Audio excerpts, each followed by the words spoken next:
જય શ્રી કૃષ્ણ, જય માતાજી.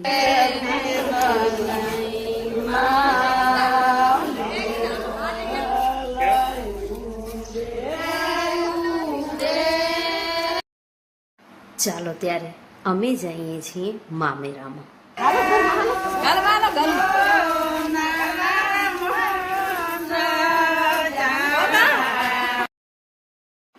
તો ફ્રેન્ડ્સ, આવી ગયા અમે લાખોંદ ગામમાં મામેરું લઈને. બસ મામેરું એટલે એક બહેન માટે જે ભાઈને આપવામાં આવતી ગિફ્ટ જ કહી શકાય. ખૂબ આશીર્વાદ ભાણેજ માટે. જો કે દરેક બહેન આ દિવસની વાટ જોવે છે, દરેક ભાઈ આ દિવસની વાટ જોવે છે. કારણ કે મામેરું બહેનને જ્યારે પહેલી વખત બહેન કોઈ બી છોકરા કે છોકરીના લગ્ન કરતી હોય ત્યારે ભાઈ તરફથી આપવામાં આવતી ભેટ છે. એ પછી કાંઈ પણ હોઈ શકે છે. પોતાની પહોંચ મુજબ ભાઈ કાંઈ પણ આપી શકે છે. બાકી હા, એક બે જે વસ્તુ છે જે મામાના ઘર તરફથી જ હોવી જોઈએ, જેમ કે લાડાના કપડાં અથવા તો દુલ્હનની ચંપલ, એવી એક બે વસ્તુ છે જે મામાના ઘરની જ જોઈએ રીત રિવાજ મુજબ. તો અમે આવી ગયા લાખોંદ મામેરું લઈને. પછી રિવાજ મુજબ બધાને બતાવવાનું હોય. આવીને અમે મસ્ત મજાનું ઠંડુ ઠંડુ દૂધ પીધું. પછી ત્યાંથી આવીને અમને જવાનું હતું જાનમાં. તો પછી લાખોંદથી આવી અને અમે નીકળી ગયા ગળપાદર જાનમાં જવા માટે. જાનમાં જઈએ એનાથી પહેલાં ઘણા બધા રિવાજો હોય છે ઝીણા ઝીણા, જેને જોવાની પણ ખૂબ મજા આવે અને આ વસ્તુ આપણી પરંપરાને ખૂબ આગળ પણ વધારે છે.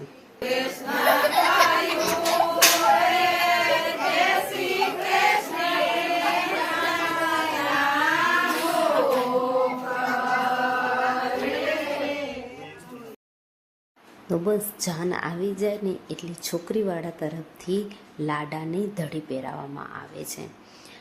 કેટલા બધા રિવાજો છે અને ભારતમાં એટલા બધા રિવાજોની અલગ અલગ વિવિધતા જોઈએ ને ખૂબ મજા પડી જાય. પછી છોકરાવાળા જાય છે છોકરીવાળીના ઘરે ચુંદડીઓ ઢાળવા માટે.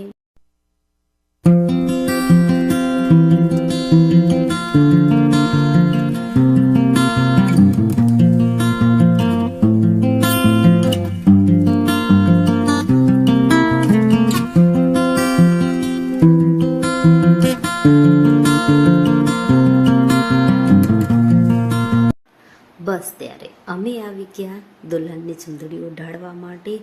અને દુલ્હન તો બહુ મસ્ત લાગતી હતી. ડિમ્પલ સિરિયસલી બહુ મસ્ત લાગતી હતી. ને ભારતમાં દીકરાની વહુને જે માન સન્માન આપવામાં આવે છે ને, એ તો શાયદ જ ક્યાંક આપવામાં આવતું હશે. તો અહીંયા કણે ઘરની લક્ષ્મી કહેવાય છે દીકરાની વહુ. તો ઘરની લક્ષ્મીનું સ્વાગત તો સારી રીતે જ થવું જોઈએ. તો સસરા દ્વારા ચૂંદડી ઓઢાડવામાં આવે છે અને ઘણા બધા રિવાજો છે. ક્યારેક તમને ડિટેલમાં બધું જાણવું હોય ને તો મને કમેન્ટમાં જણાવજો. હું તમારી સાથે જરૂરથી એવો વિડીયો શેર કરીશ જેમાં એક એક વસ્તુ હું તમને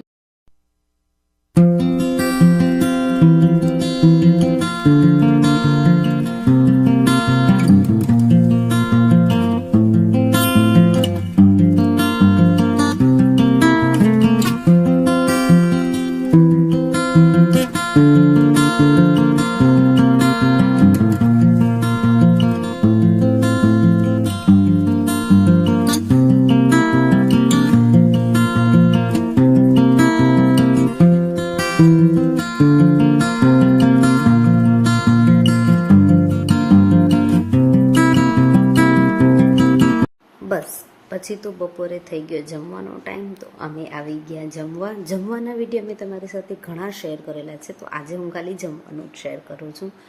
પછી ફેરાનો ટાઈમ થઈ ગયો તો જતા હતા ફેરા માટે. અલગ અલગ વિધિ અને એક પછી એક બધા રિવાજો રીત જે પણ હોય ને એ જોવાની ખૂબ મજા આવે કે વર્ષોથી ચાલી આવતી પરંપરાને આપણે કેવી રીતના નિભાવીએ છીએ. થોડુંક ટ્રેડિશનલ, થોડું કલ્ચર, જે પણ આપણે અપનાવી શકીએ એ આપણને જરૂરથી અપનાવવું જ જોઈએ. વંશ પરંપરાગત ચાલી આવતી જેટલી પણ રીત રિવાજ છે એ આપણા જીવનમાં કાંઈક ને કાંઈક ઉત્સાહ લાવતા હોય છે, કાંઈક ને કાંઈક નવું ઉમેરતા હોય છે. ઠીક છે, આજના જમાના પ્રમાણે પણ થોડુંક હાલવું જોઈએ, તમારા વિચારો દ્વારા, તમારા વર્તન દ્વારા, તમારા સ્વભાવ દ્વારા. પરંતુ જે રસમો, જે રિવાજો વર્ષોથી ચાલ્યા આવે છે, એને માત્ર એક બે જણના કહેવાથી ભૂલી જઈએ તેનો કોઈ મતલબ નથી બનતો. અને એ વસ્તુ આપણે જરૂરથી ધ્યાનમાં પણ રાખવી જોઈએ. તો અમે પણ આ લગ્નને ખૂબ એન્જોય કરીએ, ખૂબ મજા આવે, ધામધૂમથી બધી વસ્તુ. એક તો ટ્રેડિશનલી કપડામાં બધી વસ્તુ જોવાની ખૂબ મજા આવે. અલગ અલગ ભરતની ડિઝાઇન, જેટલું પણ ભરત તમે જુઓ છો એ બધું જ હાથેથી કરેલું હોય છે. ઓકે, એક એક ટાંક દઈને બનાવવામાં આવતું હોય છે અને ખૂબ મહેનત કરીને આયરાણીઓ બનાવતી હોય છે. તો પ્લીઝ આ મહેનત માટે વિડીયોને એક લાઈક કરી દેજો. અને વરરાજાને ખૂબ જ હોશ લાડકોશથી સાસુમાં વધાવે છે, કારણ કે આ દિવસ દરેક મા બાપ માટે, એ પછી દીકરીના હોય કે દીકરાના હોય, ખૂબ જ વર્ષોથી વાટ જોતા હોય ને ત્યારે આ દિવસ આવતા હોય છે અને ખૂબ હોશભેર આ દિવસને ઉજવવામાં આવતો હોય છે. તો વરરાજાને વધાવી લીધા છે અને બાકીના જે અલગ અલગ રિવાજ હોય, જે મહારાજ દ્વારા બતાવવામાં આવતા હોય ને એના દ્વારા કરાવવામાં આવતા હોય છે. તો બસ એ પ્રમાણે જ કરતું જવાનું હોય છે.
ફ્રેન્ડ્સ, તો બસ આવી ગયા ઘરે.